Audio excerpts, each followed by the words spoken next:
Hi everyone! In today's video guys, i-share ko lang sa inyo ang dami kong na-harvest na Philodendron micans today. So ang gagawin natin guys is i-propagate natin ito kasi ang sayang naman dahil sobrang dami. Ayaw ko siyang ikat guys. I-propagate natin siya using mahabang leaves.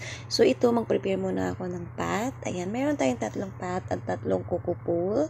Dinikit ko na rin guys para hindi siya kaagad matutumba. So yung gamit ko more in rice hull and then konting soil kasi ang gustong-gusto ni micans is mabuwaghag yung kanyang soil dahil mas mabilis siya lumago pag ito yung gamit ko. Pero depende sa inyo guys kung anong hiyang sa plants nyo, yun ang gagamitin nyo. Ito kasing hiyang sa plants ko. Ako na rin yung gumawa ng potting mix niya to sure na okay talaga at walang mga langgam. First, ito yung first pot natin. Ayan. Make sure lang natin guys na nakalubog, maigi yung kanyang roots doon sa soil to make sure na mabilis siyang mabuhay at mabilis siya magiging stable. Sa mga plantita dyan, kung ayaw nyo mag-cut ng plants dahil natatagalan kayo, ito yung sekreto na gagawin nyo guys, mas mabilis. Mahaba na yung cuttings, tanim nyo lang kasi kapag once na naging stable, ang bilis lang lumago nito. So, ang difference naman sa pagka-cut natin isa-isa, mas matagal siyang humaba kaysa ganitong mahaba na. So, ito yung pangalawang pole na gagawin natin na mayroon tayong pot. And make sure guys na may butas yung ating mga pot ha, kasi minsan na nabibili natin walang butas. So, chinecheck ko isa-isa dahil baka masayang yung ating plants at mabulok lang. So, ito yung gagawin natin. And lagay lang natin guys. Yan.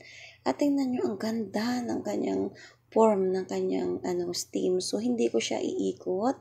Ipi-plain ko lang siya pagapang sa kanyang pole para mas maganda tingnan. Kapag tinatali nyo pala guys, i-make sure nyo lang na nakadikit yung roots sa kanyang pole para mas mabilis ito magiging stable.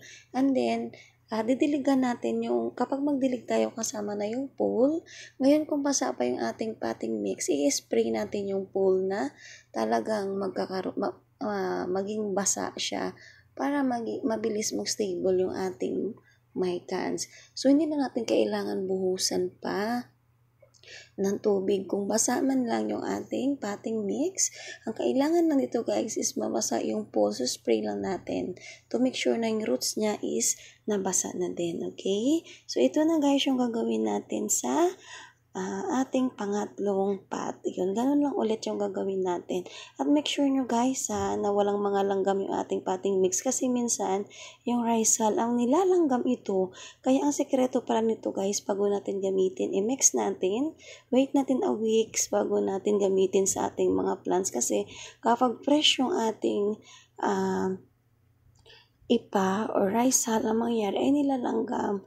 So, to make sure na walang langgam, make sure natin na medyo bulok na talaga yung ating potting mix para to sure na hindi mamamatay yung ating plants o hindi magkaroon ng insects. So, ganito lang guys sa tatlong pot. Tali lang din natin to sure na nakadikit yung kanyang roots sa kanyang kukupul.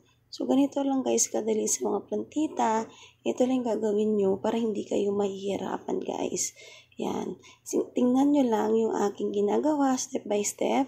And then, diligan natin to guys. Okay? Huwag natin paarawan kasi ang mangyayari is mamamatay ito or masusunog yung dahon. Pwede siya is morning sunlight and then shaded area, maliwanag at mahangin yung area niya. Thank you for watching everyone.